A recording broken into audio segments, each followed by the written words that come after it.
Buenos días a todas y a todos, bienvenidos y bienvenidas a esta 10ª versión del Foro Santiago 2041.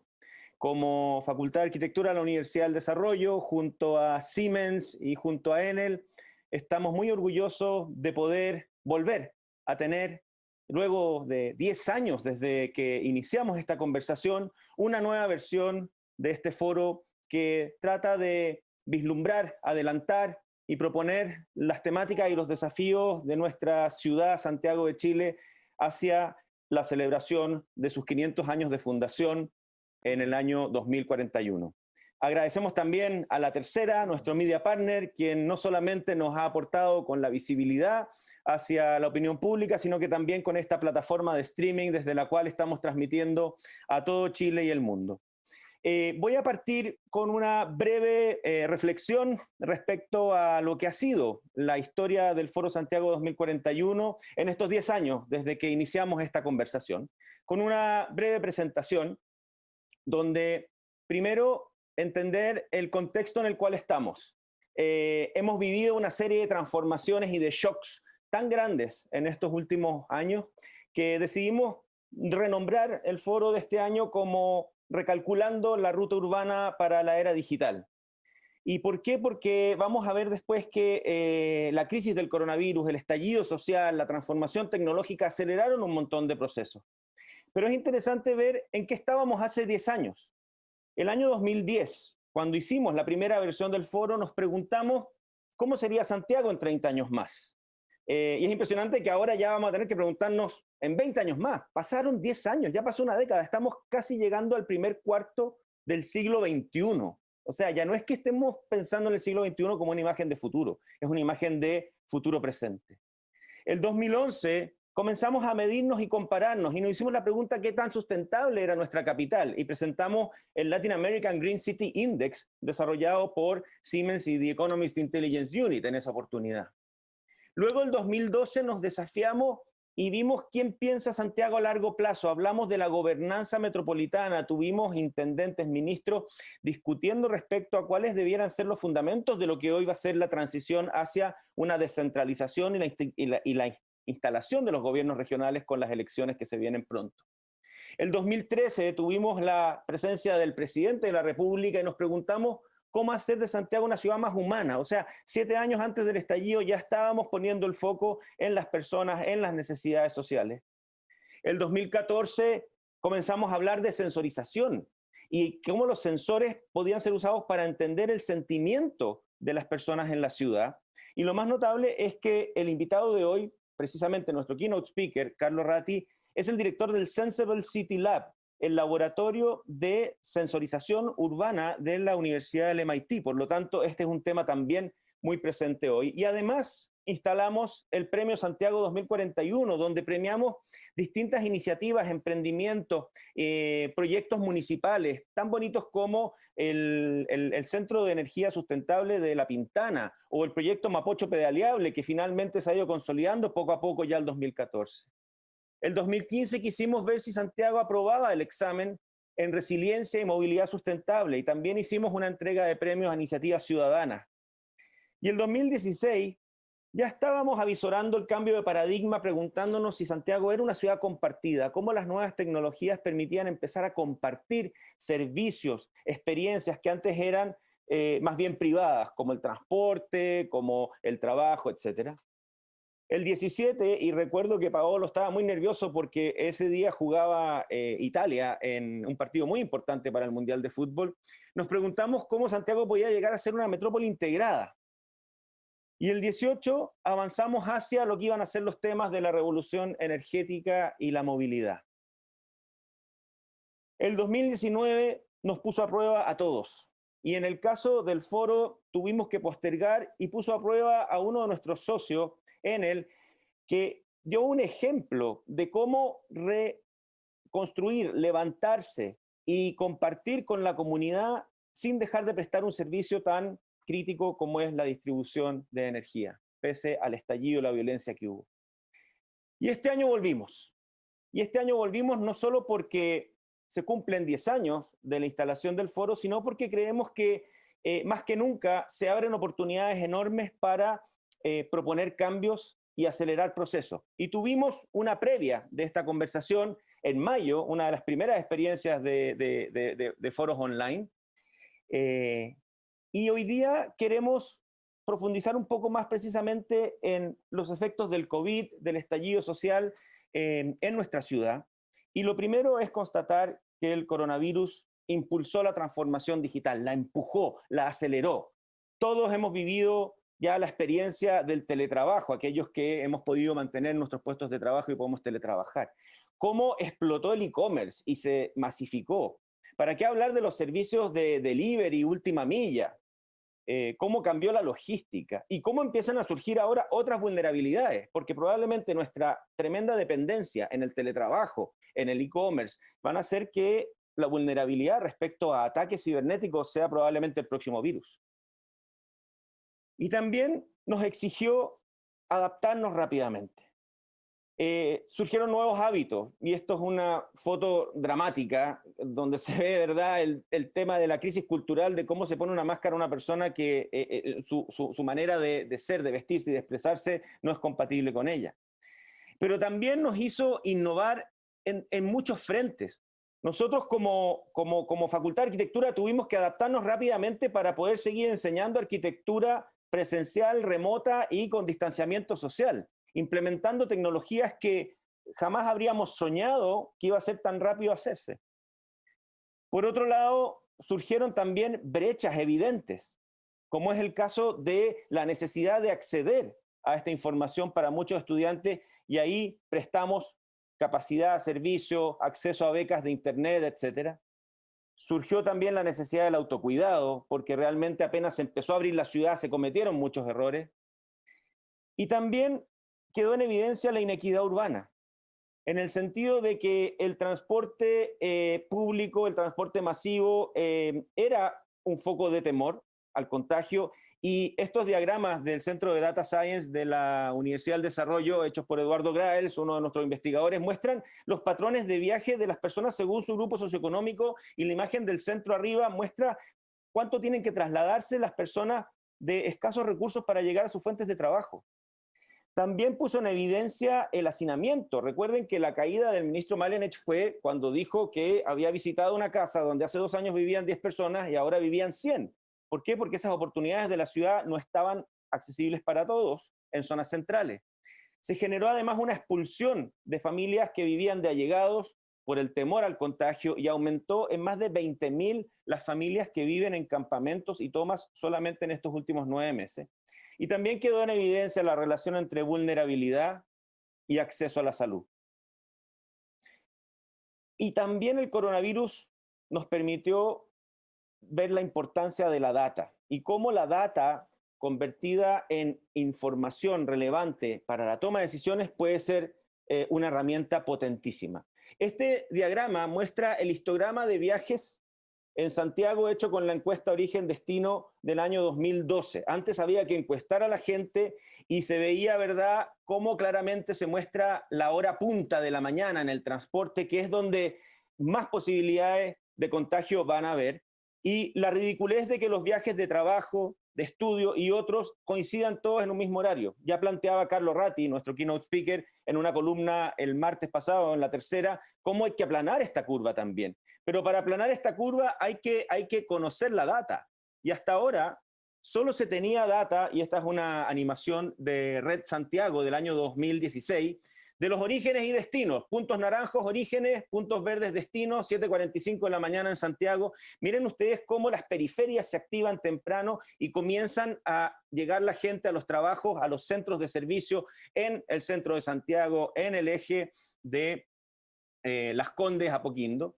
Durante el mediodía se producen pequeños viajes, más bien a la hora de almuerzo, a hacer trámites, y luego vemos cómo hacia el final del día comienza a darse esta explosión de puntos naranjos en los centros de comercio y servicio, y se va dispersando la gente hacia las periferias.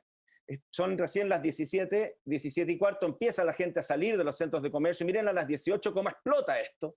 Nuevamente, mucha gente saliendo de los trabajos para volver a sus hogares en las periferias. Y parte importante de lo que se ha validado, y es un trabajo que nos va a comentar probablemente Loreto Bravo después, es que hoy en día con la tecnología móvil se puede rastrear en tiempo real cómo se está moviendo la gente sin tener que hacerle encuestas o viendo dónde marcan la tarjeta VIP. Y es lo que ha hecho que la data se ha convertido en algo que orienta la toma de decisiones, como es los estudios de movilidad del Centro de Data Science de la Universidad del Desarrollo, hechos por el equipo de Loreto y que llevaron a que la universidad participara en los planes de desconfinamiento orientando la toma de decisiones. También la data va a empezar a generar información respecto a emisiones, cómo va a cambiar la movilidad, cómo va a cambiar la demanda energética, cómo además vamos a poder reducir emisiones en la medida en que se van implementando sistemas de transporte sustentables y también cómo va a cambiar el empleo y los servicios que van a tener que empezar a llegar hacia las personas que están haciendo cuarentena en sus hogares porque no pueden salir ni siquiera de su barrio. Y otra cosa que es notable, que vamos a hablar probablemente hoy también, tiene que ver con el potencial de la llegada oficial del 5G y el Internet industrial de las cosas. Bien, ya estamos de regreso. Lamentamos las fallas técnicas. Justo estábamos hablando antes de tener que parar de lo expuestos que estábamos y lo dependientes que nos hacíamos de la tecnología y claramente, así como están los temas de transformación tecnológica, equidad territorial, movilidad, también los temas de ciberseguridad y resiliencia y redundancia de las capacidades técnicas van a ser muy importantes en el contexto de la ciudad post-coronavirus. A nuestro panel, el programa de hoy tiene una conversación de media hora hasta las 10:30 y luego vamos a tener a las 10:30 la charla de nuestro keynote speaker, Carlo Ratti. Pero antes de presentar a Carlo Ratti, queremos abrir la palabra y la conversación a nuestro distinguido panel. Quiero presentar primero a Paolo Palotti. Paolo Palotti es actualmente el gerente general de Enel Chile. Desde febrero del 2018 era gerente de Administración, Finanzas y Control para Enel Américas y desde septiembre de ese año pasó a ser CEO de Enel Chile y también Country Manager. Él es graduado de la Universidad del Estudi de Ancona en Ingeniería Electrónica y es una persona con vasta experiencia en temas de energía a nivel global. También tenemos con nosotros a Loreto Bravo. Loreto es ingeniera de la Universidad Católica de Chile, tiene un PhD en Ciencias de la Computación de la Universidad de Carleton en Canadá y también fue investigadora del grupo de base de datos de la Universidad de Edimburgo y profesora en la Universidad de Concepción. Y desde hace ya unos años es la directora del Instituto de Data Science de la Universidad del Desarrollo en alianza con Telefónica I+D. También es directora del Magíster de Data Science y del Diplomado de Transformación Digital de nuestra universidad. Loreto, bienvenida. Y last but not least, Eduardo Gorsch es CEO de Siemens Sudamérica, todo lo que es hispanoparlante. Brasil tiene otra gerencia. Y es ingeniero electrónico del Instituto Tecnológico de Buenos Aires, Executive MBA del IAE Business School y, tal como les decía, lidera en Siemens temáticas como el Internet de las Cosas, la ciberseguridad, inteligencia artificial y aplicaciones industriales en la nube. Para abrir la discusión y comenzar nuestra conversación, probablemente, Eduardo, sería interesante, a partir de esta pequeña falla técnica que tuvimos, pero al mismo tiempo de todo lo que yo expuse en la parte inicial de esta conversación, respecto a la capacidad de adaptarse, la importancia que ha tenido la tecnología en poder mantener los sistemas urbanos funcionando y los servicios públicos.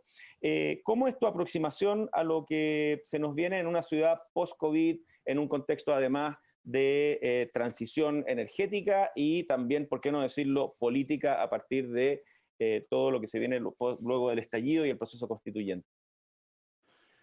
Muchas gracias, Pablo.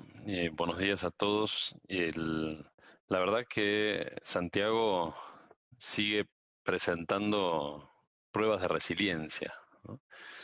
Que por supuesto que como son pruebas tienen justamente sus efectos, ¿no? Este va a ser mi 5.º año en Santiago de la mitad de los 10 que ya pasaron desde que se empezó y sé que el foro empezó con un terremoto, ¿no? Así es. Que no lo mencionaste hoy, pero fue así.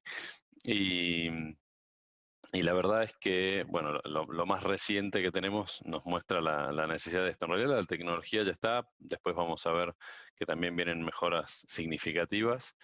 El tema es cómo la usamos. Y yo creo que esa es justamente la conversación, ¿no? Cómo la usamos para bien. Los que ya la tenían implementada casi ni se notó los efectos del octubre del año pasado o del COVID de este año. Los que no aceleraron la implementación, y eso tanto a nivel personal, individual, como las necesidades de educación, por ejemplo, como corporativo. En términos de, bueno, de continuidad de las operaciones de energía, recién mencionamos el tema en particular de energía, puede hablar mucho más Paolo que yo, ellos realmente han demostrado qué es lo que se puede hacer en circunstancias extremísimas. Y para todo esto yo creo que la tecnología es un habilitante, ¿no? La tecnología tiene ese propósito, no es en sí misma el fin, sino el medio para todo esto que queremos lograr. Y cuéntame, hay un aspecto humano en todo esto. Ujú. Tú cuando conversábamos hace un par de días atrás, dabas mucha importancia a la pregunta del para qué toda esta tecnología. Mm. Eh, Sí, exactamente. El tema es el propósito, ¿no? Nosotros estamos muy activos en tecnología para la industria y para la infraestructura, eso incluye la movilidad. Y de hecho, a mí me tocó trabajar en el sector de movilidad en Siemens hace varios años, y el que me llevó a ese sector me dijo, mira, este es el lugar más lindo para trabajar, porque en realidad cuando le tenés que explicar en tu casa qué es lo que haces, y sí, bueno, yo ayudo a la gente a ir de un lugar a otro, sea por temas de trabajo, de educación, de esparcimiento. Eh, a veces explicar la automatización industrial no es tan glamoroso, pero el objetivo es el mismo, digamos, o explicar la automatización de los edificios, ¿no? Eh, es muy bueno ver cómo ya hace años, 3 o 4 años, y Carlo Ratti, de hecho, estaba hablando de cosas que hoy para nosotros son eh, novedosas, como poder moverse entre un edificio de forma saludable y sin afectar a otros compañeros, cómo administrar eso dentro del edificio.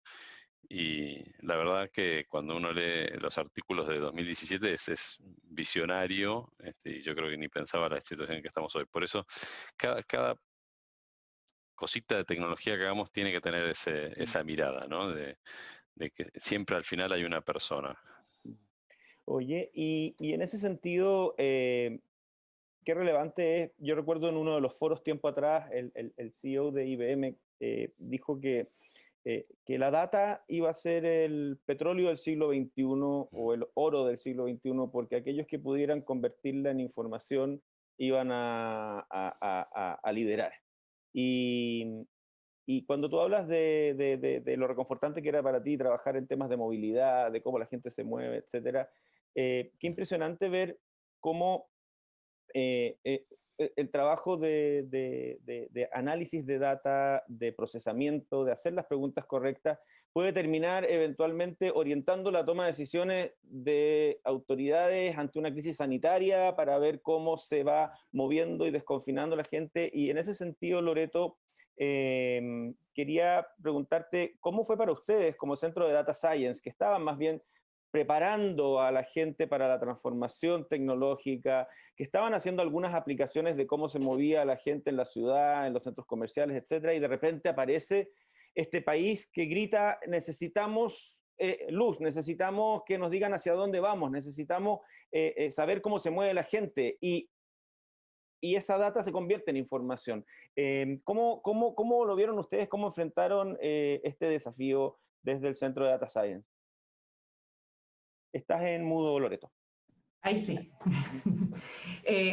Bueno, fue súper desafiante, pero a la vez muy interesante el darte cuenta que de verdad los datos eran el petróleo. Y los datos, yo agregaría el apellido oportunos. ¿ya? Porque nosotros tenemos acceso a datos y hace mucho, siempre hemos tenido acceso a datos, pero ahora la diferencia es que esta matriz origen-destino que tú nombrabas, que la última es del 2012, ahora podemos tenerla con 2 días de retraso calculada a partir de los datos de telefonía.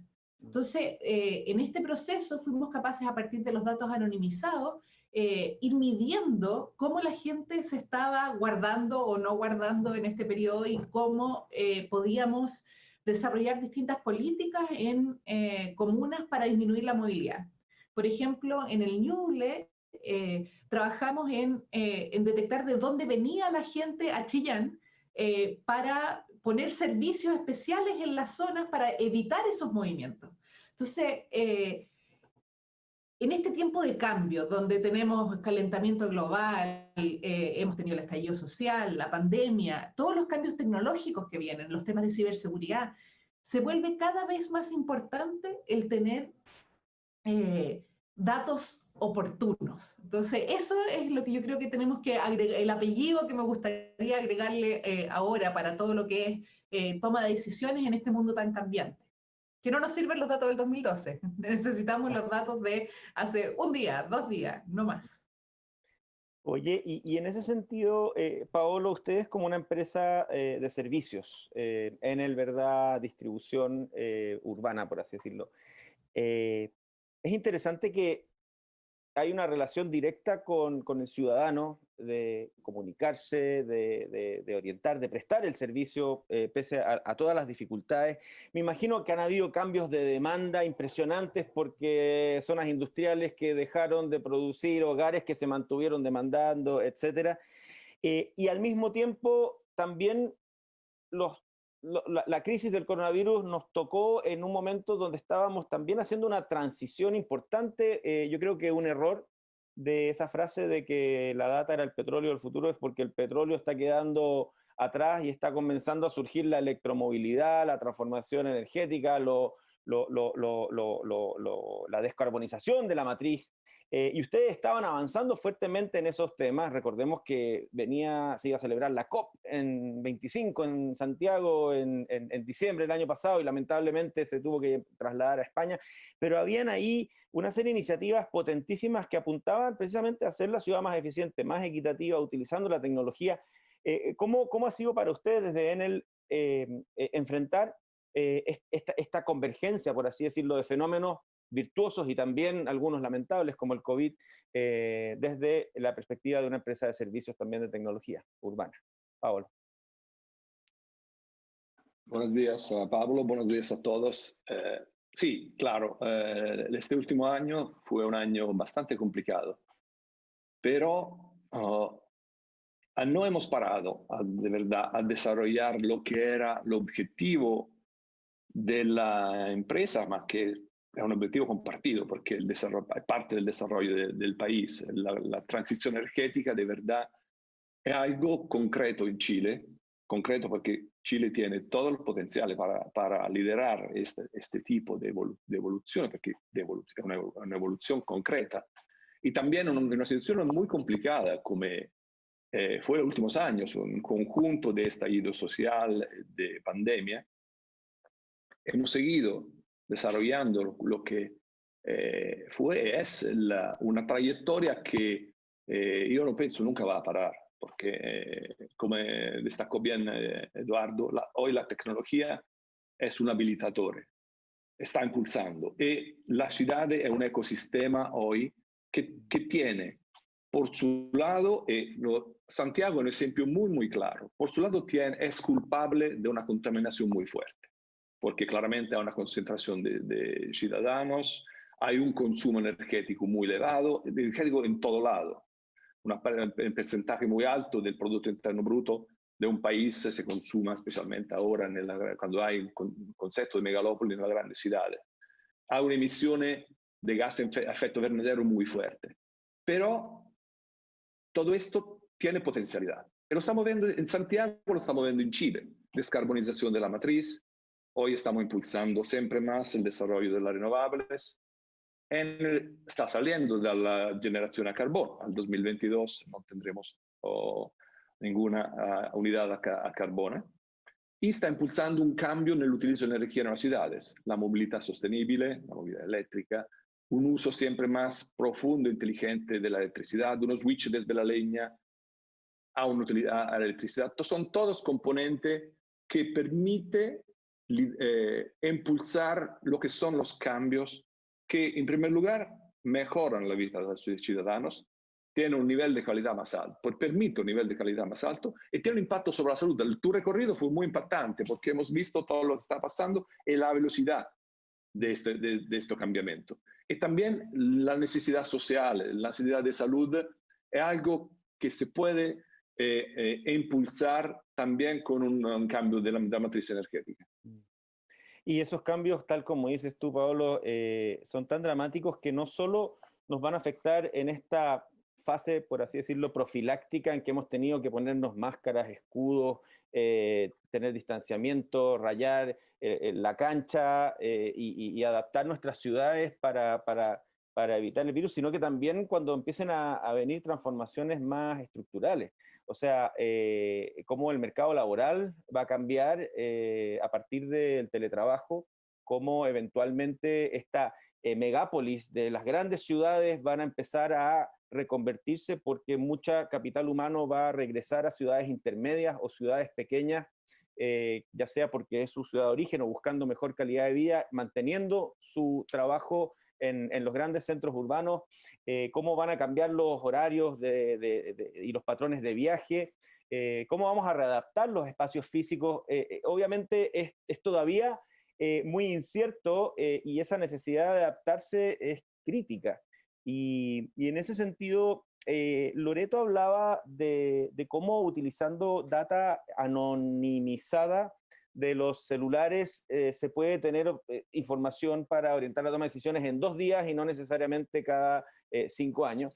Y ahí, Eduardo, yo quería preguntarte qué tan expuestos estamos a un cibervirus masivo o pandémico como fue el coronavirus. Porque el coronavirus, nadie que yo sepa, o muy pocos, aparte del señor Bill Gates, que anduvo dando vueltas una TED de él, nadie nunca adelantó la amenaza que podía ser una pandemia y nos pilló a todos, digamos, desprevenidos.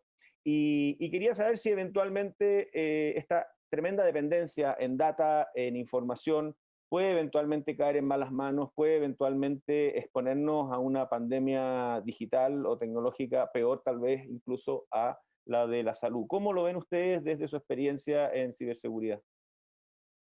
Mira, para nosotros siempre fue un tema crítico por el manejo de redes de comunicación industriales y de infraestructura, o lo que es digamos, toda la infraestructura tiene comunicaciones desde hace mucho tiempo. Y ahora se me ocurre el siguiente ejemplo. Si yo tenía antes una puerta para entrar al edificio de mi empresa, ahora tengo tantas puertas como empleados tengo trabajando en forma remota. Eh, y, y me quedo corto, porque en realidad tenemos los celulares, las notebooks, tablets, o sea, mucha gente tiene más de un dispositivo a través del cual interactúa con la empresa. Entonces, eso se multiplica, evidentemente, la vulnerabilidad hay que analizarla desde ese punto de vista, ¿no? Ahora también tenemos distribuida la vulnerabilidad. El concepto antiguo de mainframe, de que tengo todo cuidadito en un solo lugar y no lo comunico con nada, sino a través de un montón de firewalls, ahora se desparrama en toda la extensión de nuestra gente. Eso no es nuevo, porque ya teníamos eso, pero ahora sí masivamente. Y en ese sentido está la tecnología, por supuesto, el objetivo de tener cero, ¿cómo se llama esto? Ingreso no deseado. Ataques hay todos los días, en forma intencionada o no intencionada. Hay gente que simplemente está ahí viendo a ver, de repente si abre, es como el que vaya a ver, toca las puertas de un auto, de los autos en el estacionamiento de un mall, ¿no? Y seguramente encuentre una abierta, porque alguien se olvidó el auto abierto, y ni siquiera tiene que romper nada. Y las intencionadas, obviamente. Y también de cultura. depende muchísimo de nosotros, de cada uno de nosotros, qué hago yo, cómo me comporto, dónde hago clic, dónde no hago clic, o dónde me conecto. El concepto nosotros, más que teletrabajo, lo llamamos trabajar desde cualquier lado, porque esa es la idea. La empresa decidió que más allá de pandemias, estamos promoviendo 2 a 3 días promedio de trabajo fuera de la oficina. Obviamente esto no es posible para las personas que están en faenas o que hacen servicios específicos, ¿no? Eso es, siempre hay que tenerlo en cuenta. Y entonces esto sí nos lleva a un desafío gigantesco. Y eso se hace con cultura y con colaboración también. Esto lo quiero mencionar, esto tiene mucho que ver con hoy hay muchos ecosistemas de colaboración, en particular Charter of Trust está orientado a la ciberseguridad a nivel mundial. Acá en Chile también existe creo que se llama el Club de la Ciberseguridad, si no me equivoco, y ahí es donde se puede conversar esta situación. Yo creo que es clave el tema de la confianza, como dices tú, de la institucionalidad y también de tener protocolos de reacción ante eventuales ataques de hackers. Yo creo que la ciudadanía quedó muy sensibilizada, particularmente, por ejemplo, hace días atrás con el ciberataque al Banco Estado. Porque se dan cuenta que esto no es solamente algo que puede afectar a las grandes corporaciones, sino que los puede afectar a ellos con sus ahorros, con su dinero, y por lo tanto necesita ser una preocupación extendida. Y ahí es interesante entender también que hay muchos otros temas que tal vez no son tan urgentes como el coronavirus, la crisis económica, la crisis sanitaria, pero que también se pueden empezar a relevar y manejar y enfrentar desde la tecnología. Y Loreto, quería preguntarte a ti algo bien notable. El coronavirus puso en evidencia aquellos que podíamos teletrabajar y aquellos que teníamos acceso a las redes de aquellos que no. Tal como dice Eduardo, el hecho de que algunos de nosotros podamos teletrabajar no solo nos beneficia a nosotros, sino que también a aquellos que están obligados a movilizarse, porque va a bajar la demanda en el transporte, va a haber menos buses hacinados, menos vagones hacinados y por lo tanto va a ser más seguro para todos. Pero ustedes hicieron un estudio en que hablaba también de cómo la tecnología puede detectar ciertas brechas de género en la provisión de ciertos servicios urbanos. Y quiero que nos cuentes un poco de eso, porque el coronavirus también condenó, por ejemplo, a muchos hogares monoparentales a estar obligados a quedarse con los niños y no poder ir a trabajar, perdieron empleo, etcétera, y entendiendo que cerca, creo que de 1/3 de los hogares en Chile son liderados por madres. ¿Cómo es el tema de género y cómo la data puede ayudar también a resolver ese tipo de problemas? Mira, este es un estudio que realizamos el año pasado para tratar de entenderlo, fue en colaboración con UNICEF y financiado por las Naciones Unidas, donde lo que tratamos fue de entender cómo se movían las mujeres respecto a diferencia de los hombres dentro de la ciudad. Y bueno, algunos resultados poco sorprendentes, como que los hombres se mueven más que las mujeres. Pero adicionalmente hicimos un análisis para ver cuánto afectaba la disponibilidad de... Me distraje. Perdón. El baile ahí de Pablo. Perdón. No importa. ¿Cómo afectaba la disponibilidad de transporte público en cuánto se movían las mujeres? Y es súper interesante que tú, independiente de cuánto infraestructura de transporte le pongas a las mujeres, ellas siguen moviéndose menos que los hombres. Independiente del nivel de ingreso. En cambio, los hombres de escasos recursos, si les dan más transporte público, se mueven más. ¿Ya? Entonces, esto también me hace como resaltar la importancia de la participación ciudadana en la generación de los datos.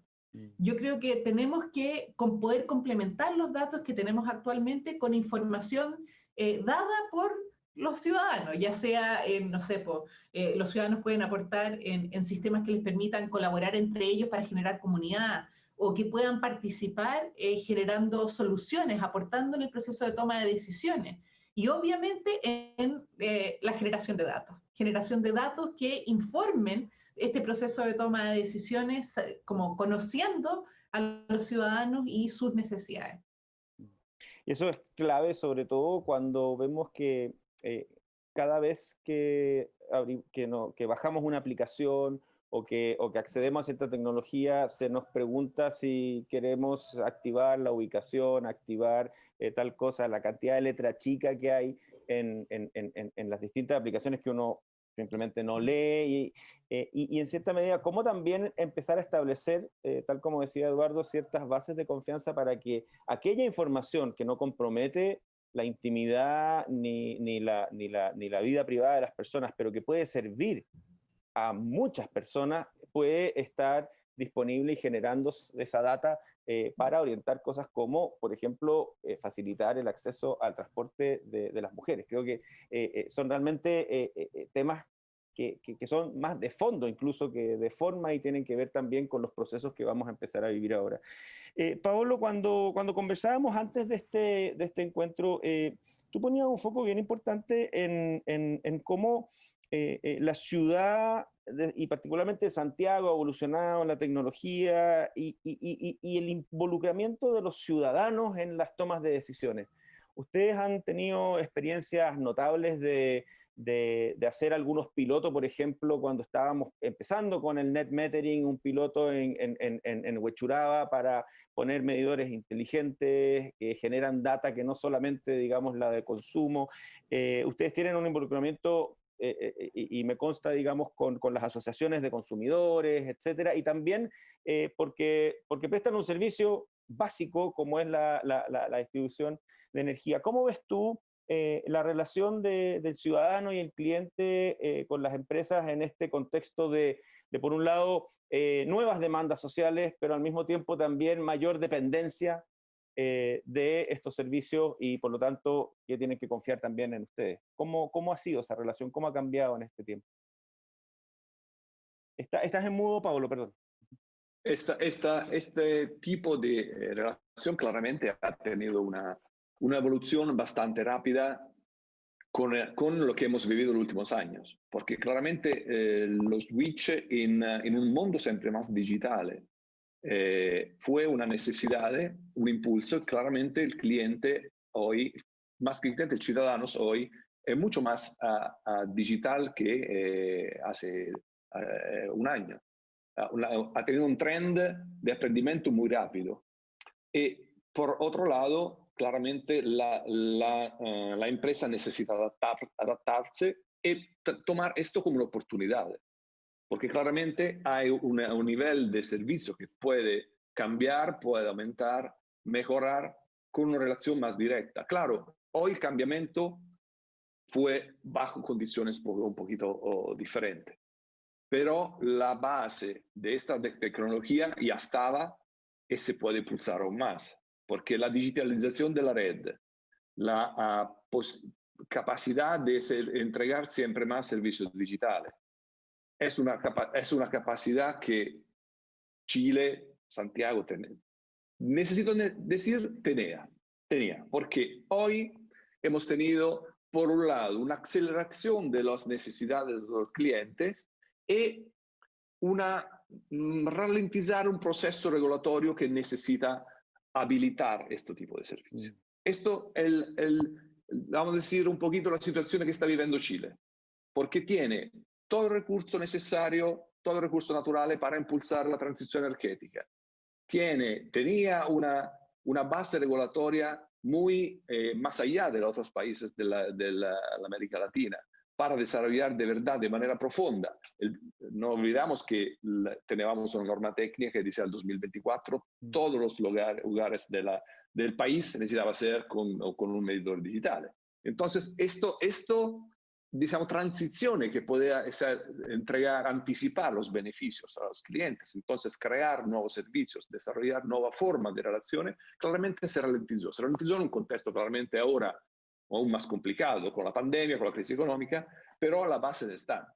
Hay empresas como Enel que tienen capacidad de inversiones, que inversiones empiezan en la matriz de generación, pero llega hasta el cliente. Inversione significa digitalizzación de la red, significa impulsar la movilidad eléctrica, impulsar nuevos servicios que mejoran la calidad de vida. Claramente todo esto es un triángulo donde hay un lado la empresa, el otro el cliente, pero hay también una regulación, siendo un servicio muchas veces regulado, que necesita habilitar esto.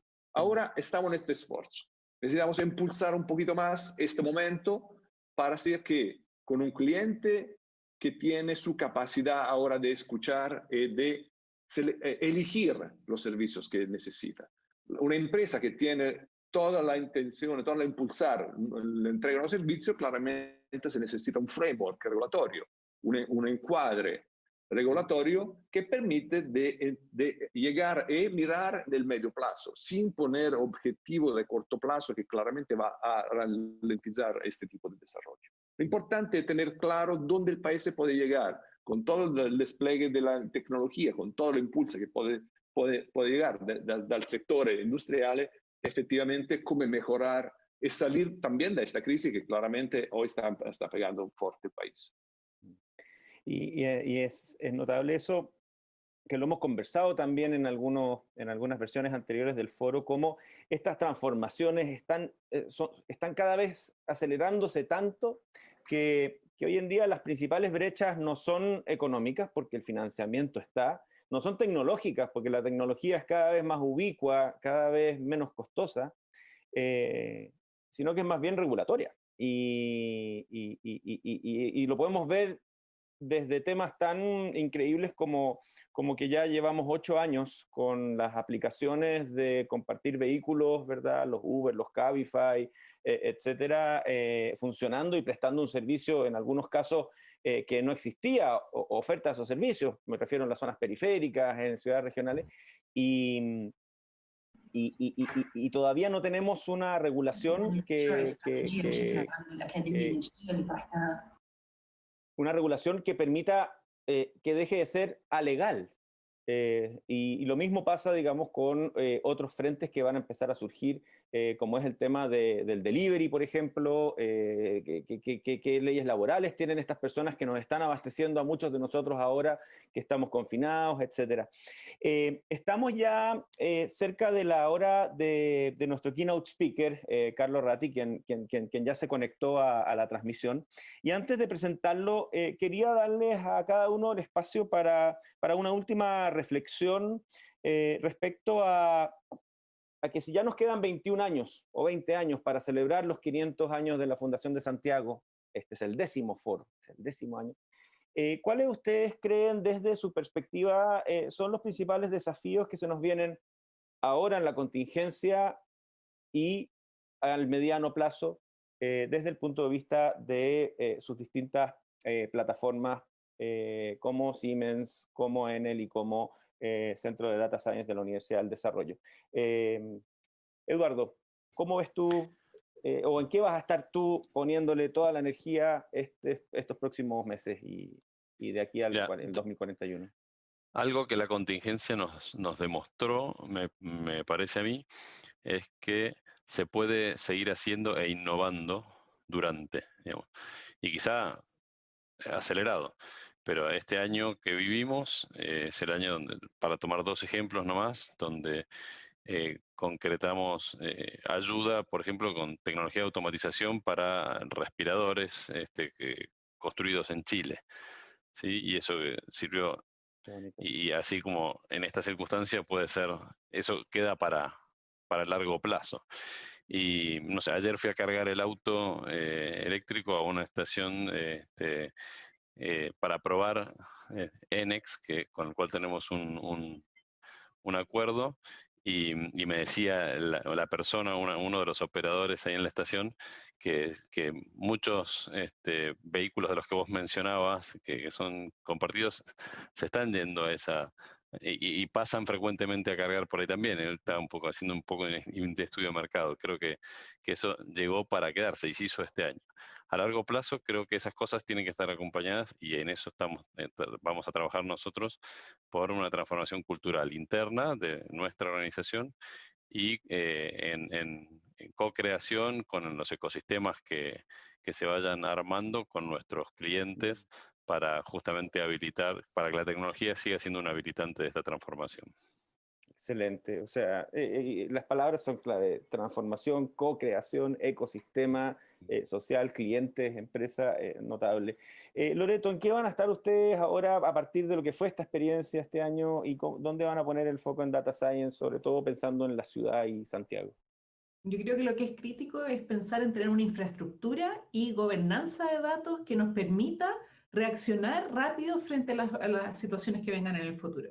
En este momento tenemos datos repartidos, no está claro cómo hacer para integrar todos estos datos y poder ponerlos al servicio de la comunidad. Y yo creo que eso es crítico en este momento. Uh-huh. Y ahí, claro, el valor de la universidad como tercer sector es clave, porque es puente de confianza, se puede experimentar y al mismo tiempo, ¿verdad? Colabora y une a los distintos actores.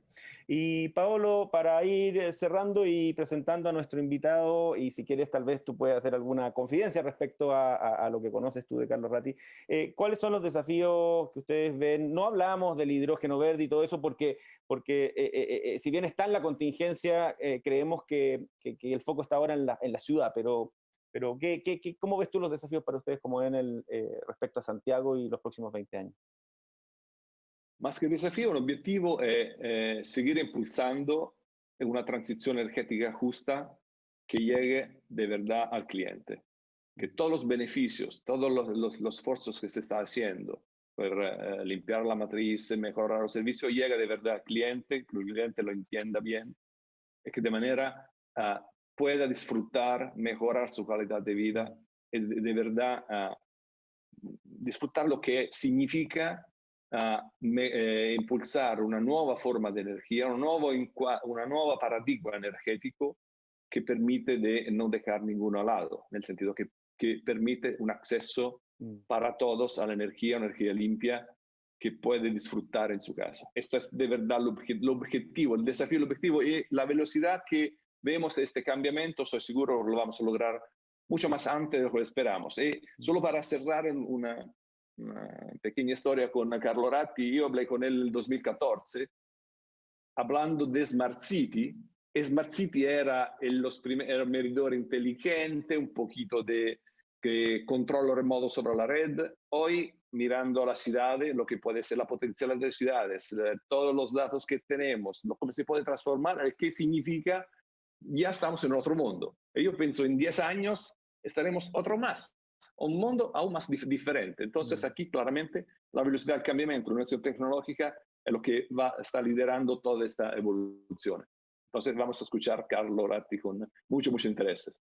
Muchas gracias, Paolo, y efectivamente, ojalá que cuando estemos hablando en el 20º foro o antes, ya miremos cómo superamos la pobreza energética, cómo generamos finalmente la transición hacia una ciudad sustentable, eficiente y más justa y humana. Quiero agradecer nuevamente a Eduardo Korch, CEO de Siemens Sudamérica y Chile, a Loreto Bravo, directora del Instituto de Data Science de la Universidad del Desarrollo, y Paolo Palotti, Country Manager y CEO de Enel Chile, por haber compartido estas visiones, estos desafíos, estas experiencias también de transformación dramática que hemos vivido a partir de la crisis del coronavirus y el estallido social y la transformación tecnológica. Y le doy la bienvenida a nuestro keynote speaker, nuestro invitado principal, Carlo Ratti.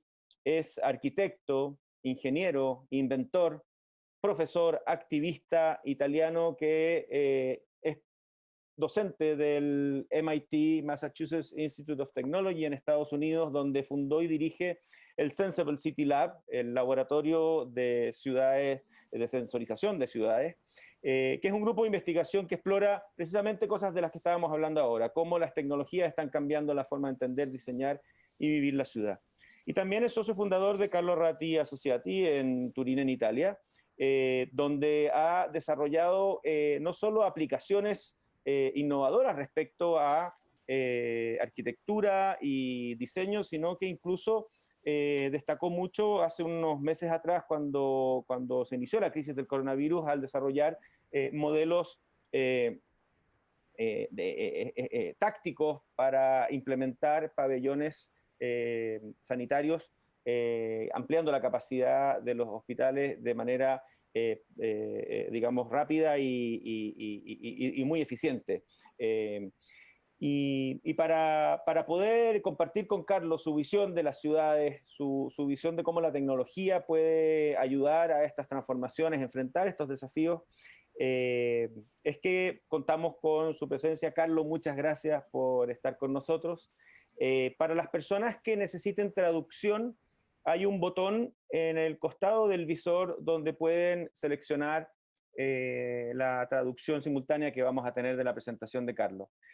Carlos hizo una columna de opinión en el diario La Tercera el martes pasado, donde precisamente hablaba, entre otras cosas, de cómo aplanar las otras curvas, no solo la de los contagios, sino que también la de la movilidad y una serie de oportunidades y demandas clave que la tecnología puede resolver en las ciudades. Así que sin mayor introducción, le damos la bienvenida a Carlos.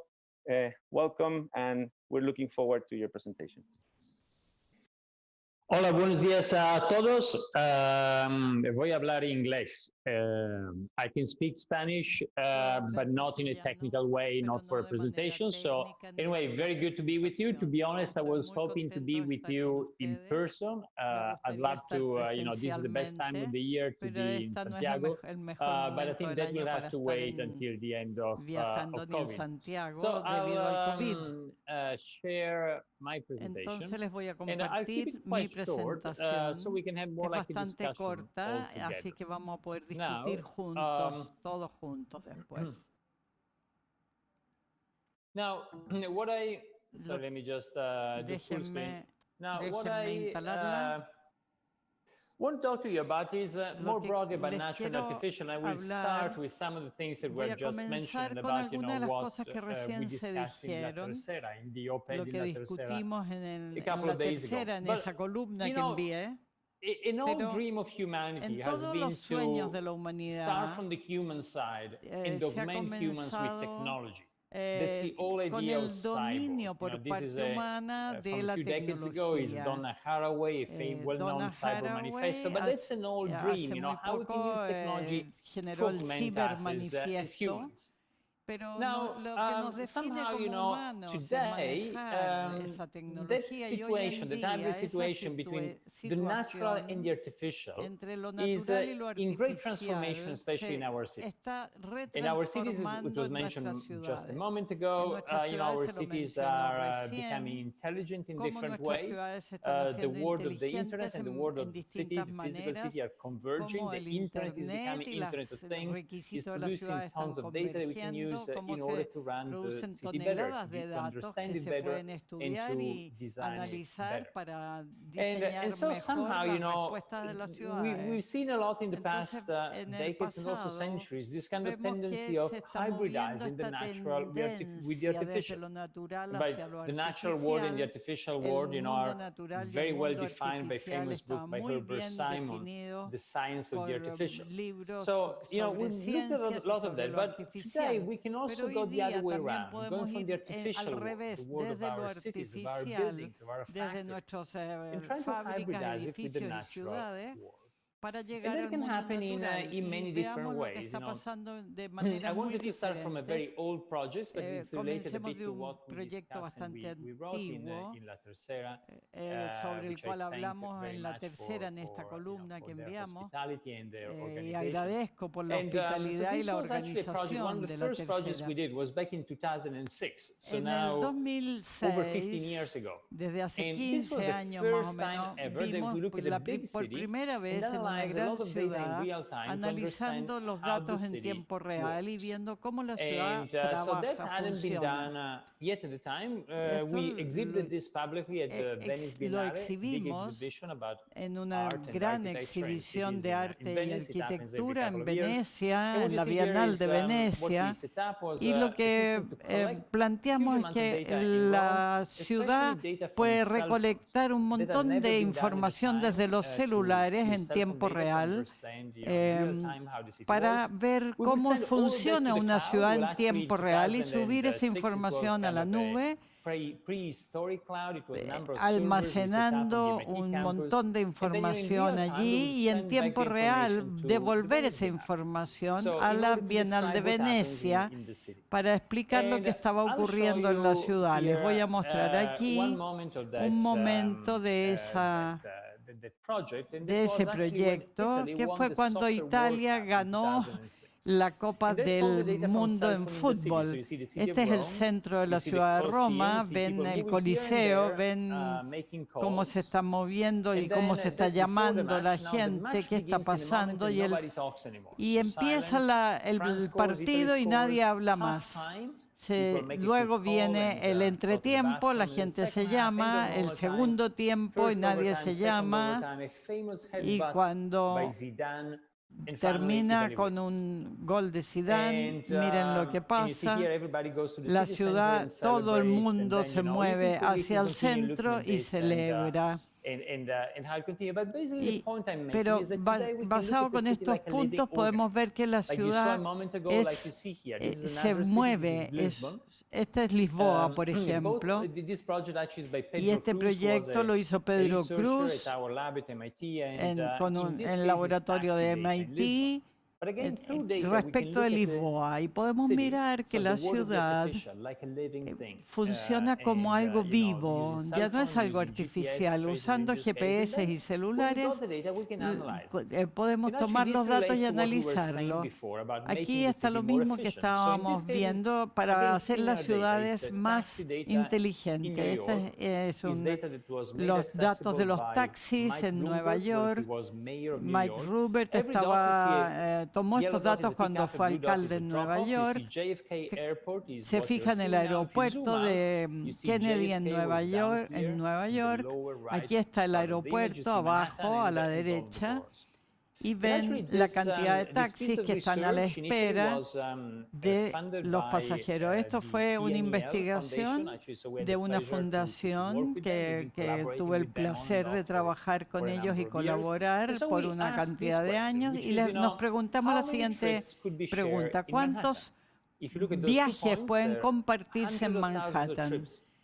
Cientos de miles de viajes en el año. ¿Cuántos podemos compartir teniendo algún inconveniente o no? Matemáticamente podríamos decir que cuándo tiene que estar ahí, dar 2 o 3 minutos al taxi.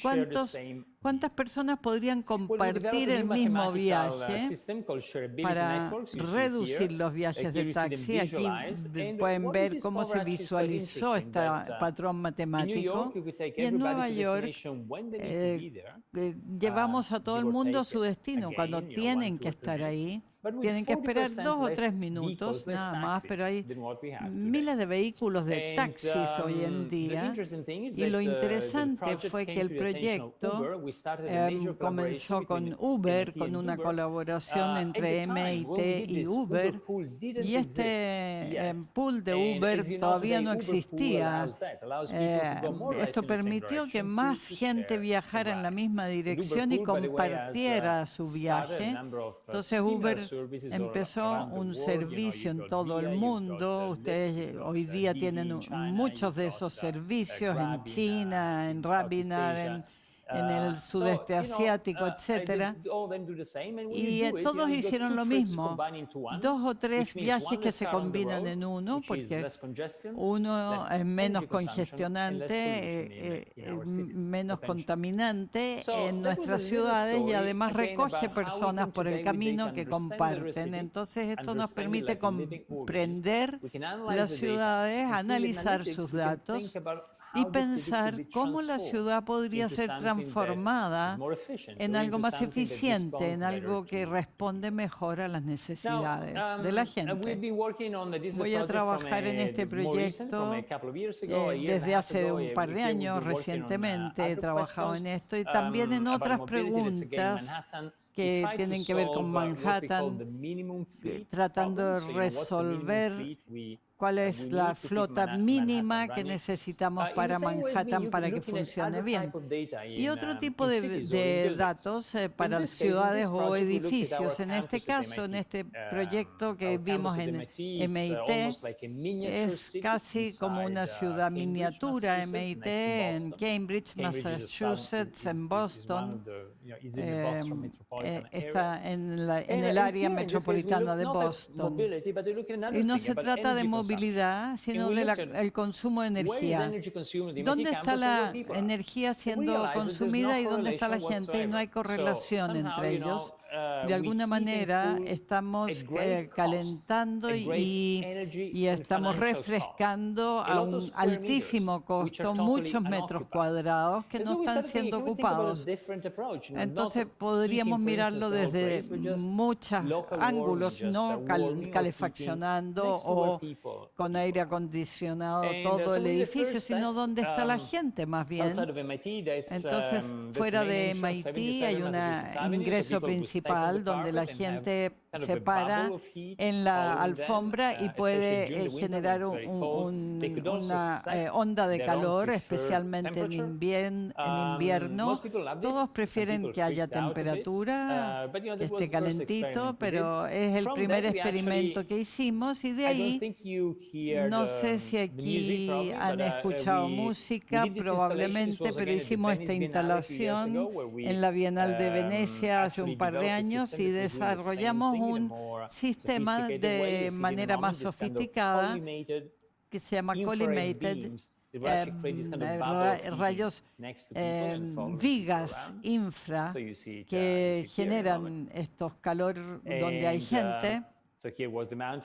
Este fue el montaje con todo el equipo. Ahí lo está trabajando día y noche, ustedes lo pueden ver. Y hasta que llega un momento en que esto estaba en uso, se puso en uso y controlaba el clima de manera muy específica, la climatización.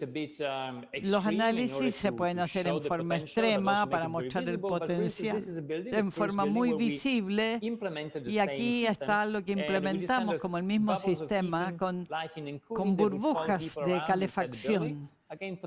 También potencialmente tiene beneficios para el edificio, para hacer una vida de acuerdo a los organismos vivos que se están moviendo.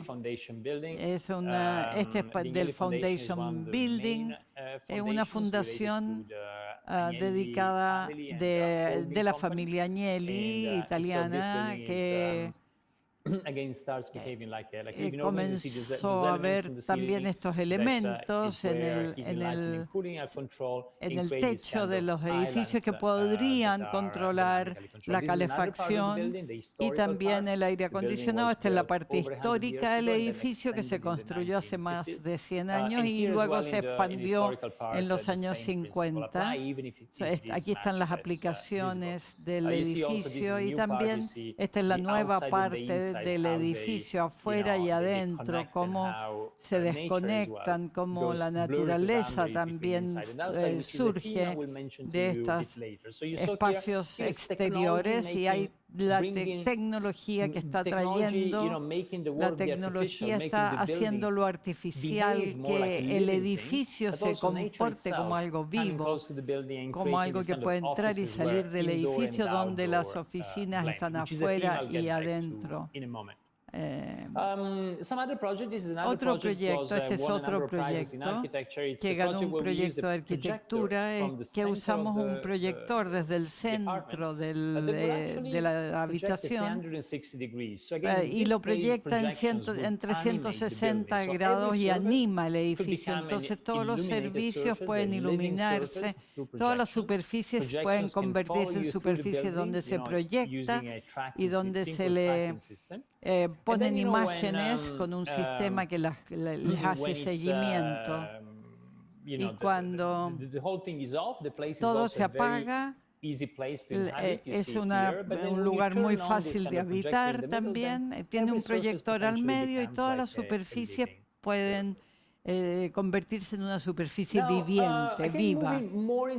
Aquí vamos a un mundo más híbrido, digital y natural que se combina. Este es un proyecto para la exposición mundial, la última, y que se hizo en Milán, y tuvimos el privilegio de participar ahí, y un pabellón fue el futuro, sobre el futuro, y el otro fue sobre la New Holland, que fue sobre agricultura a gran escala en el mundo, muy interesante, sobre el mundo del futuro, cuando pensamos que cada tractor se convierte en un pequeño robot y que controla todo el sistema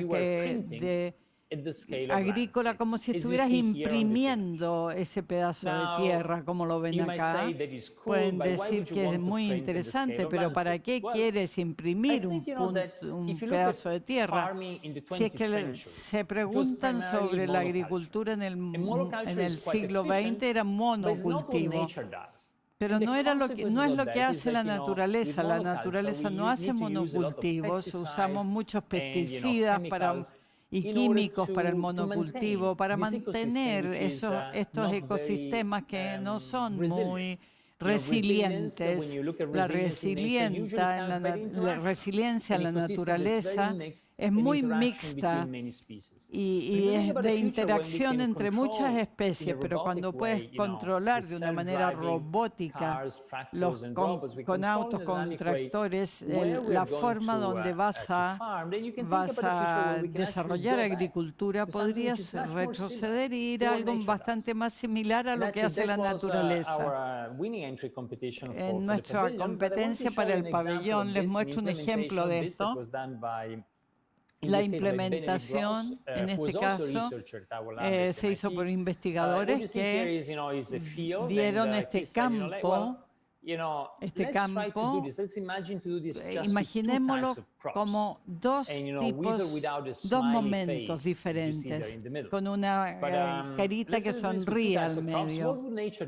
¿Qué haría la naturaleza? Probablemente haría algo basado como en células. No sabemos exactamente la forma de estas células. Podemos imprimir cualquier tipo de patrón. Y miren lo que fue desarrollado con alta precisión de locación de los tractores, con las semillas que usamos en cada parte del campo. Y aquí están los resultados de la imagen que se ha convertido en un campo. Ven más en este video. Ven acá. No escuchan las voces ni el sonido, seguramente. Esto fue en 2013.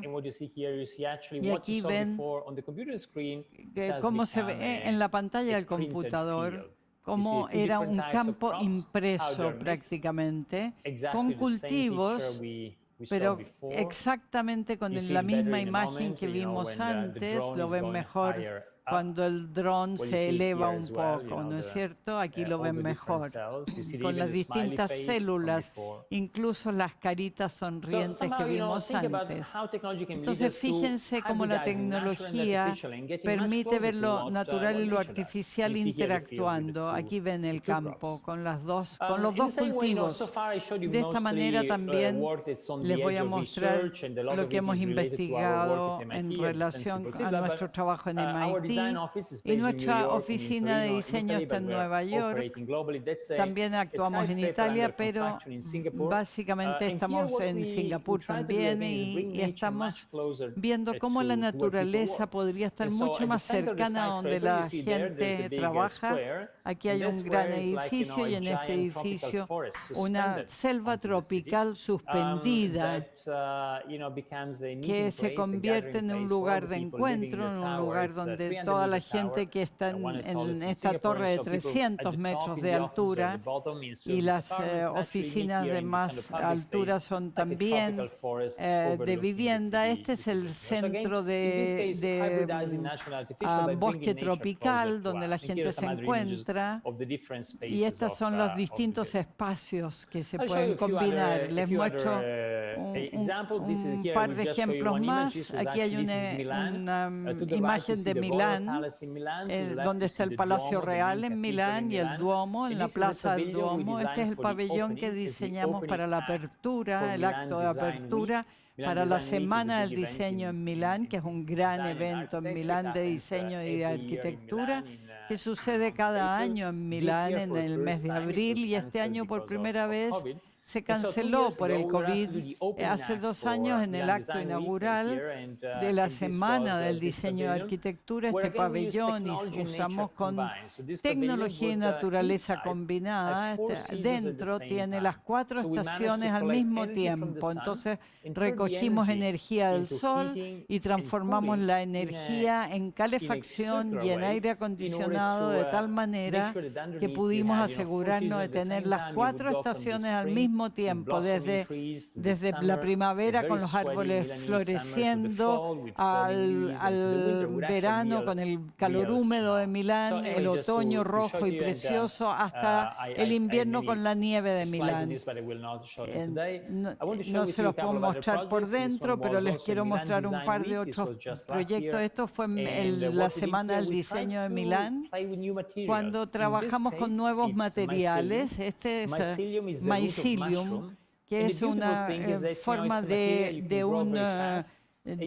un compost que sale, del que le salen hongos, y está ubicado en el centro de Milán. Se llama el Orto Botánico, el Huerto Botánico, el Jardín Botánico de Milán, uno de las gemas de los jardines más lindos que hay en la parte más antigua de la ciudad de Milán, y trabajamos básicamente haciendo crecer formas de arquitectura desde el piso en un par de semanas, y luego las volvimos a hacer compost cuando terminamos de usarlas. Entonces ven que es una arquitectura simplificada. No tuvimos suficiente tiempo para hacer una forma más compleja, pero es un tipo de molde que permite hacer ingeniería en forma certificada desde estos hongos como materiales de construcción, formas tipo Gaudí, que es una arquitectura catalana que nos permitió hacer estas formas invertidas. Cuando la das vuelta, se convierten en arcos que tienen una forma con una perfección en su compresión que permite mantenerlas en alto y que no caigan. Este tipo de arquitectura simple surge desde el piso, y luego cuando la terminas de usar se convierte en compost, y es una estructura hecha de mycelio que se puede usar durante muchos kilómetros para definir arquitecturas de este modo. Hoy en día se convirtieron en compost, y probablemente ese compost está nutriendo árboles y plantas actualmente. Así que en cientos de años que hemos evolucionado, podemos crear diseños que hagan estructuras impresionantes y que se levantan desde el piso, crean estructuras maravillosas como árboles, y cuando ya no se las necesita, vuelven a la tierra y vuelven a integrarse a la naturaleza. Lo que estamos tratando de hacer es aprender de la naturaleza cómo se pueden hacer circulares cada vez más nuestras ciudades. Aquí está como la gente los veía, como en el medio del jardín botánico habían crecido estos hongos que daban formas a la arquitectura que quisimos planificar.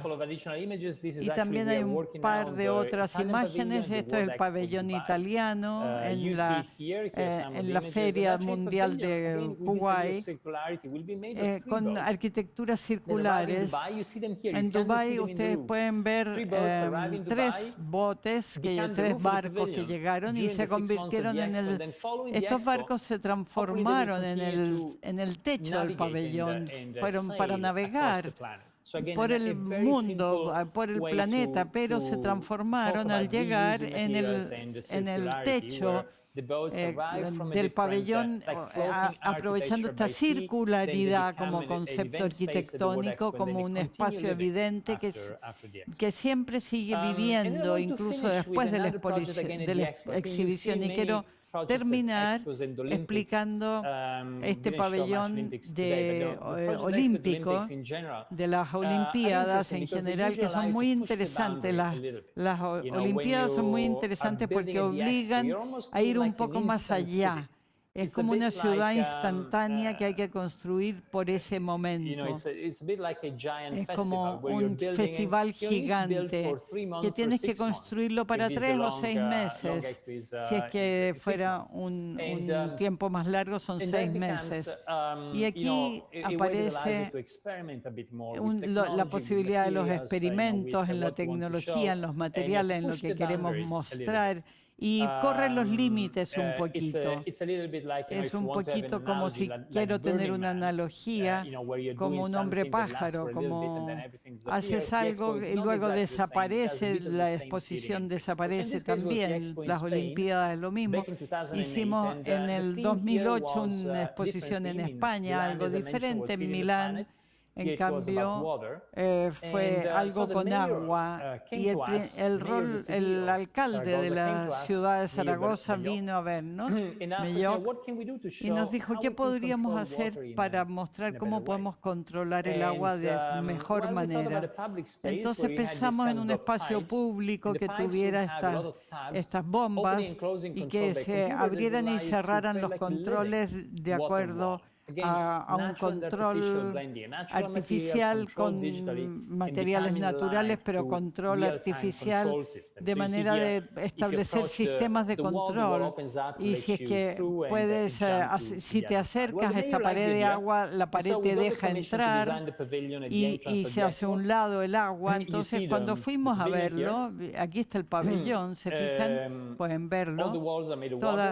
Todas las paredes están hechas de agua y todas las puertas y ventanas, cuando te acercas, se termina el agua. Entonces, y según la cantidad de gente que se acerca, se detiene el flujo del agua.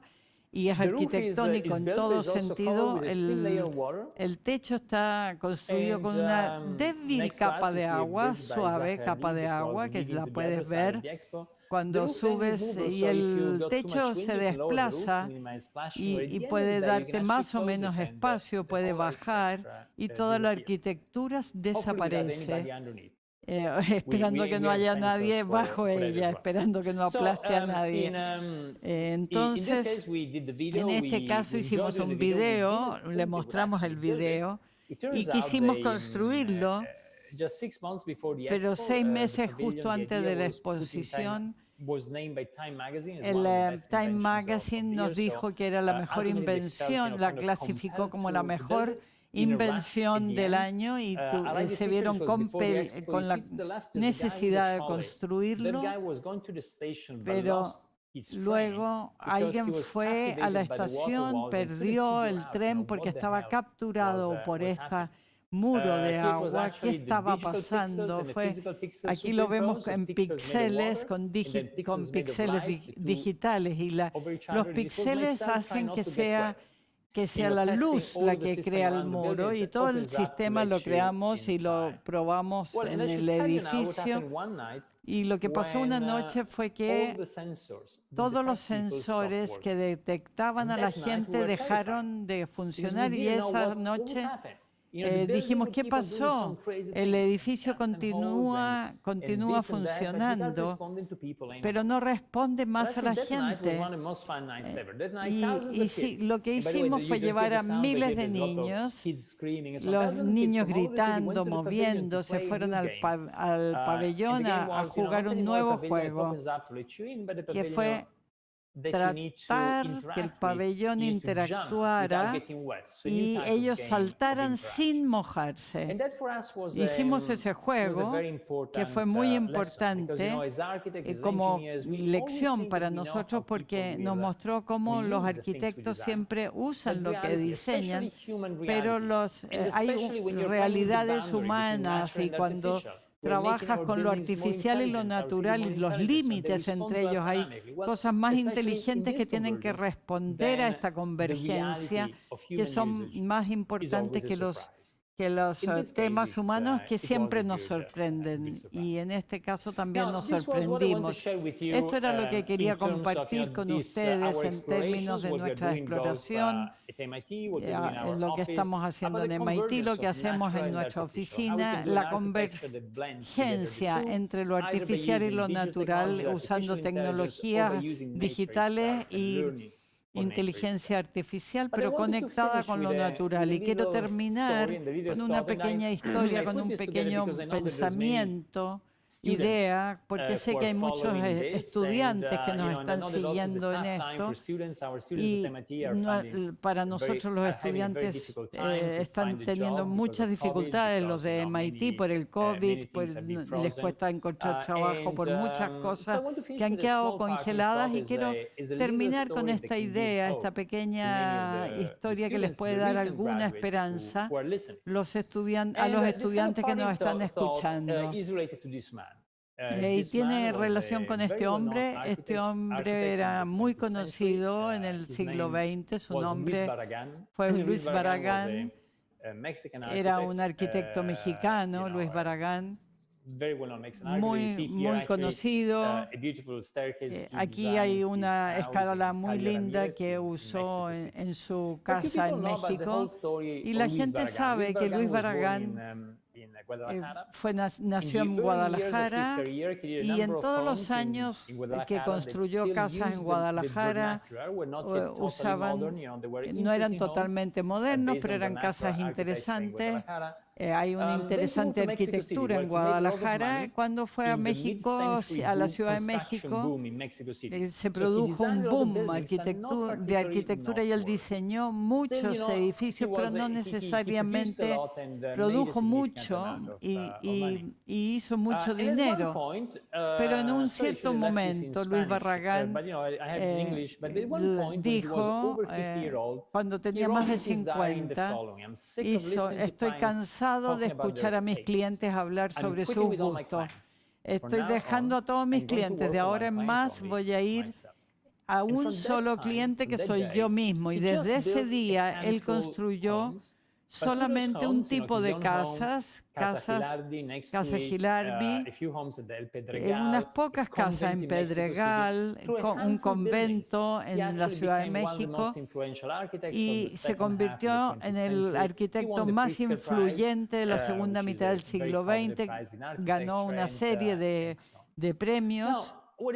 Y lo que les quiero decir es que Barragán tuvo que llegar hasta tener 50 años, ganar suficiente dinero para poder hacer lo que él quería, que era soñar. Hoy día, muchos de ustedes que se han graduado recién, ustedes pueden tener la misma libertad y no tienen que esperar tantos años, y no tienen que hacer todo el recorrido. Esta es una historia de crowdfunding que no existía antes. Esta es una historia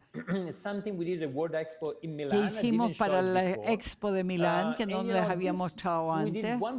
Hicimos un pabellón dentro de esta caja, pero la caja nos la dieron, nos la impusieron. La gente de la Expo nos dijo, pueden hacer lo que quieran adentro, pero afuera va a ser así. Entonces quieren hacer una segunda fachada, está bien. Han perdido mucho tiempo con estas pantallas. Tenemos muchas pantallas, tenemos televisiones, computadores, celulares, que hemos hablado de gente, y la gente es el contenido, y los vamos a plotear. Con un diseño robótico de la fachada terminamos haciendo el plotter más grande que se ha hecho jamás, con un brazo robótico que diseñaba sobre esta cámara. Es algo que el ser humano ha hecho hace 200 años. Con muy lindo gusto se ha hecho con nuestros ancestros, que estaban haciendo cosas similares como grafitis en los muros de las cavernas, pintando cavernas. cuando el ser humano apareció, y esto es un plotter que hace una idea que fue muy exitosa en la Expo al comienzo y ganó un premio Guinness incluso. En nuestra oficina hicimos un plotter chiquitito vertical donde todo se cruza en la pared con dos cables y un plumón. Y alguna gente quiso fabricarlo. Algunos de nosotros no estábamos seguros y dijimos, bueno, empecemos. Y si es que tienes $200,000, vamos a habilitar este proyecto. Pero cuesta unos $200, entonces nos pusimos una meta muy ambiciosa y lo hicimos. Hicimos algunas pruebas en la oficina. Aquí está el video. Cuando comenzamos se los muestro para que, aunque lo pueden ver online, pero se ve simpático. Hicimos un montón de cosas. Puedes escribir, en cualquier muralla puedes interactuar con ella.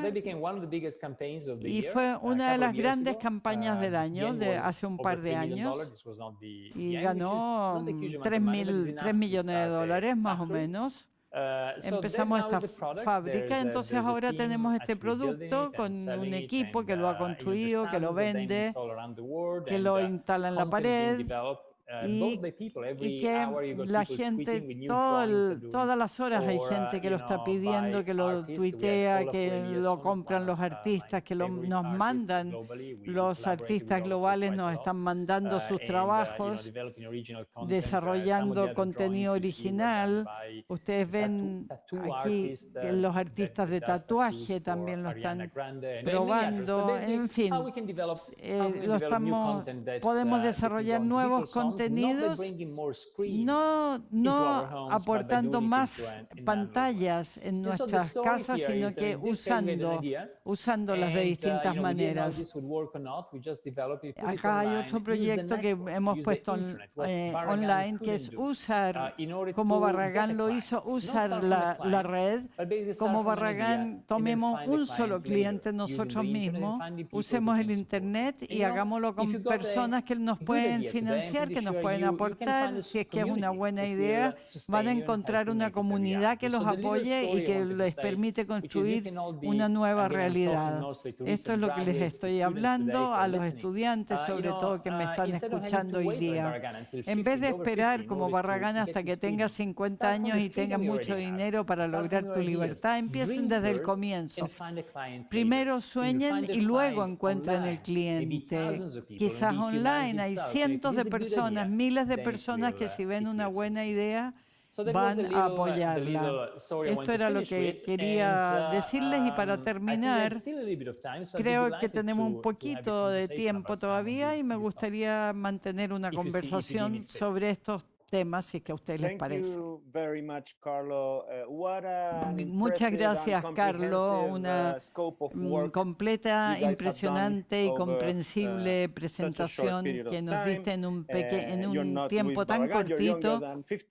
Tú no eres tan grande, eres como Barragán, tienes 50 ya y vas a poder seguir trabajando bastante con tu laboratorio de sensorización urbana.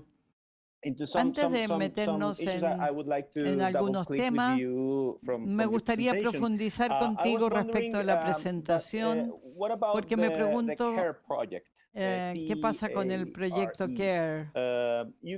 CARE, ustedes respondieron a la emergencia de COVID diseñando también un montable y flexible, adaptativo set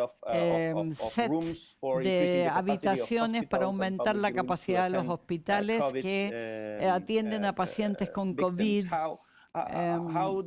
cómo ese proyecto se relaciona con los que has estado haciendo y nos muestras en la mezcla de tecnología y diseño. Una de las cosas que está conectado con esto, probablemente con el último punto, con lo que hace a cuando tienes una idea y luego sale en una forma colaborativa con otra gente. Acá estamos hablando de hace 6 meses en el medio de la pandemia, el comienzo de la pandemia en todo el planeta. Estamos desesperados, necesitamos cada vez más hospitales. Estoy buscando imágenes mientras hablamos.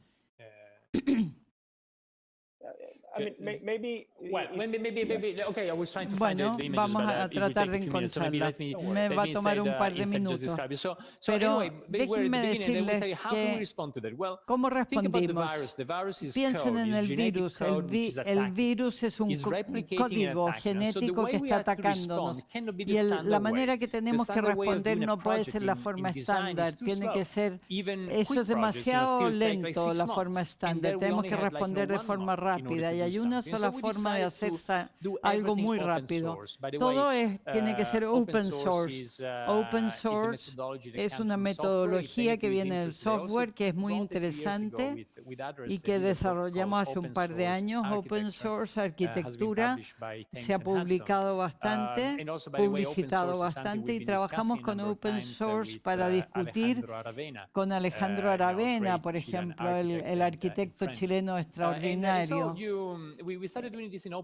Y en open source, inmediatamente en una semana teníamos más de 1000 personas, una comunidad de 1000 personas que estaba trabajando en esto, distinta gente replicando desde distintas partes del mundo y logramos construir la primera unidad en pocas semanas.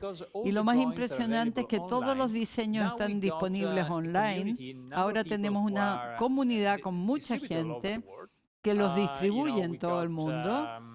Tenemos gente que está clonándolos en estos contenedores, unidades que son contenedores que permiten en el Reino Unido, en Italia, en Estados Unidos, en Canadá, en Qatar, en Grecia. La gente toma los diseños y los usa, en Francia también. Uno de los temas, mis favoritos, es un equipo de Canadá que tomaban containers y en los containers los transformaban en laboratorios para hacer crecer marihuana, lo que es ilegal en Canadá. Entonces, el dron pasaba y no veía estos cultivos de marihuana que estaban adentro de los containers. Entonces, ¿cómo podríamos nivelar lo digital para que trabaje más rápido y trabaje de forma adecuada? Nunca vamos a lograr hacer lo mismo de la misma manera. Tenemos que hacerlo de una manera distinta y lo hicimos con un enfoque de open source. Fascinante. Y esta idea de cuando tú muestras tu edificio, que la tecnología y la arquitectura y la infraestructura y la naturaleza comienzan a mezclarse en una cierta manera y las cosas que se usan para algo, para algún servicio o aspecto de la vida pueden adaptarse a otra cosa. Esta idea de que los sensores pueden crear edificios que responden y tú diseñas los edificios en relación a la capacidad tecnológica y no solamente la tecnología es adosada a esos edificios. Es impresionante cómo trabajas mezclando los límites entre lo urbano y lo rural, entre la arquitectura y lo natural.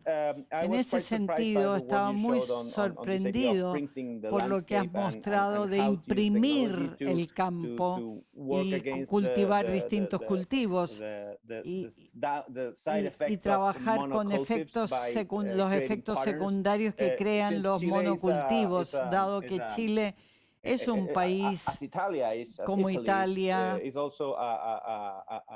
un país en que nuestras grandes industrias son la agricultura y es bastante tecnificada. ¿Cómo puedes ¿Has pensado acaso en devolver la naturaleza a las ciudades en la medida en que optimizamos los sistemas de transporte y reducimos las emisiones y podemos readaptar quizás las ciudades al cambio climático? ¿Has pensado en traer el campo a la ciudad de vuelta?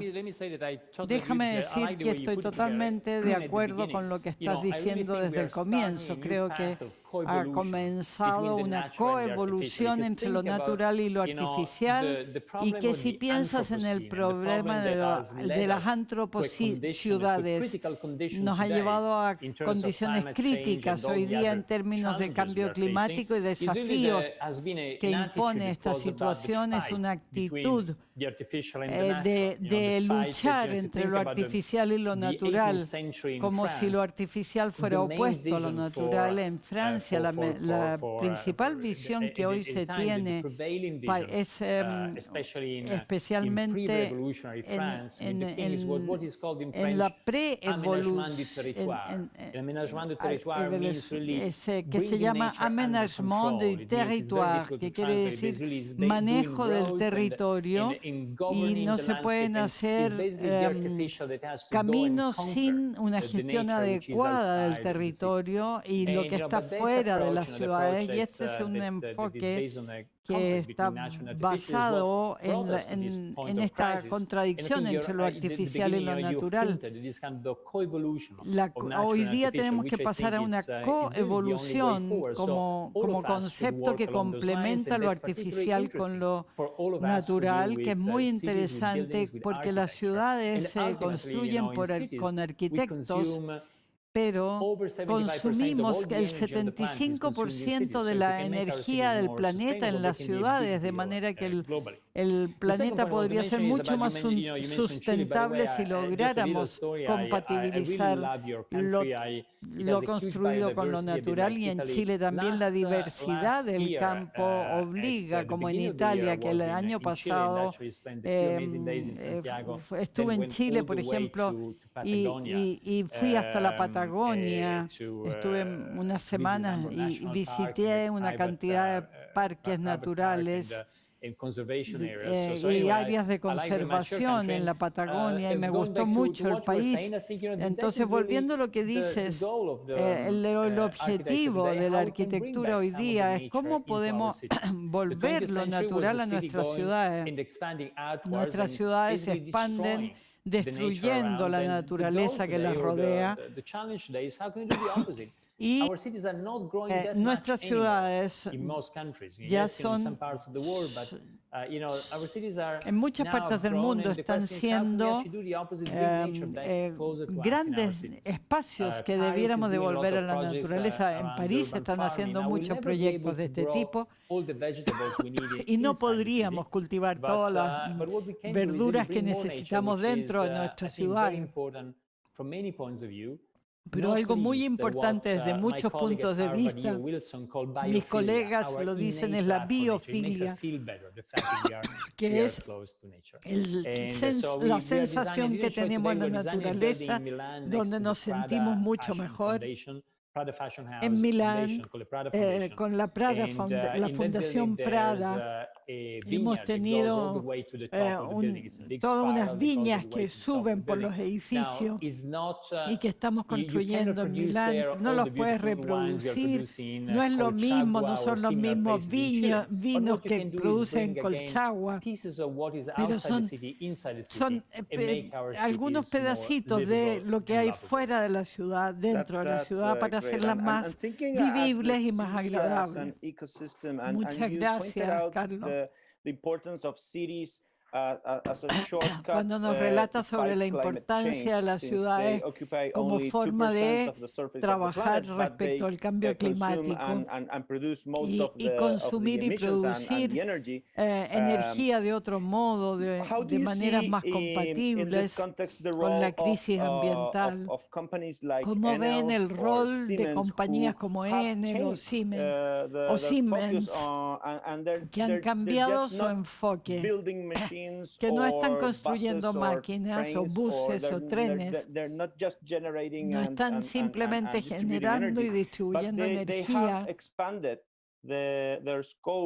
pero han expandido sus objetivos para adaptar las ciudades en la transición energética, decarbonización, transformación tecnológica, en el contexto no solo de expandir sus negocios, sino también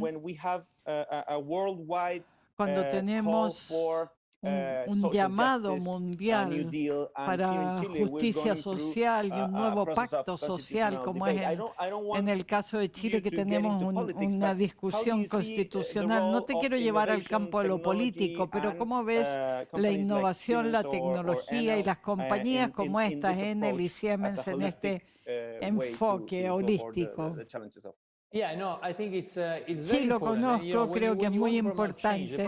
Cuando quieres cambios, el problema con la ciudad es muy complejo y necesitas cambiar el sistema y con un enfoque holístico. En enero pasado estaba en un foro en el que, en una mesa coordinada por el CEO de Enel, Francesco Strachey, y él estaba hablando sobre algunos puntos del mundo, Santiago también, me parece, en que algunos de los CEO y algunos ministros de distintos países estaban discutiendo sobre cómo tomamos la ciudad y juntos podemos activar cambios en los sistemas urbanos, y no con esta fragmentación del sistema, sino que con un enfoque sistémico para generar los cambios que se necesitan actualmente. Creo que Enel ha hecho una cantidad de cambios muy interesantes últimamente, transformando la empresa misma para poder empalmar con las necesidades que el cambio climático están requiriendo, especialmente en lo que hace a energías renovables y al desarrollo de energías renovables. Y las energías que van siendo distribuidas con un enfoque sistémico, como PPPs, como partners, como gente que está comprometida con este sistema de alianzas entre lo público y lo privado. Y tenemos que pensar en ciudades inteligentes y ciudades que tienen la energía que puede contribuir a un enfoque sistémico que nos provea de energías limpias. Sí, este es un enfoque sistémico que está llegando a romper los límites entre las distintas disciplinas y llevándonos a trabajar en equipos de multipropósitos entre muchas disciplinas. Antes de cerrar, porque sé que tienes que irte en un par de minutos, he notado, y estoy muy contento, que hay un cierto optimismo en tu visión de este mundo, que en un cierto punto ha sido desafiado por el cambio climático, por la pandemia, por la seguridad cibernética. Tenemos un montón de temas referidos a las redes sociales, al impacto psicológico, político y todo eso, pero me doy cuenta que tienes un cierto nivel de optimismo en tu visión. ¿Es real? Creo que hay que modular el optimismo con el realismo. Pero me gusta lo que dice Popper. Optimismo es un deber. ¿Por qué es un deber el optimismo? Porque hay que ser optimista respecto al futuro, pero el futuro está en nuestras manos. El futuro no depende de otra cosa que de lo que nosotros hagamos, y nosotros podemos cambiarlo, podemos diseñar el futuro y cambiar el presente en condiciones diferentes diferentes. Todo diseñador tiene que ser un optimista, porque cada uno de nosotros tiene que ser optimista. Las ciudades de mañana dependen de las decisiones que tomemos hoy. Si tomamos decisiones adecuadas, haremos los cambios que se necesitan y por lo tanto podremos enfrentar los desafíos que tenemos. Optimismo es un desafío y es un deber, y el deber es con el futuro está en nuestras manos. La mejor manera de predecir el futuro o las cosas que van a pasar mañana es desarrollar el diseño y contribuir con su materialización.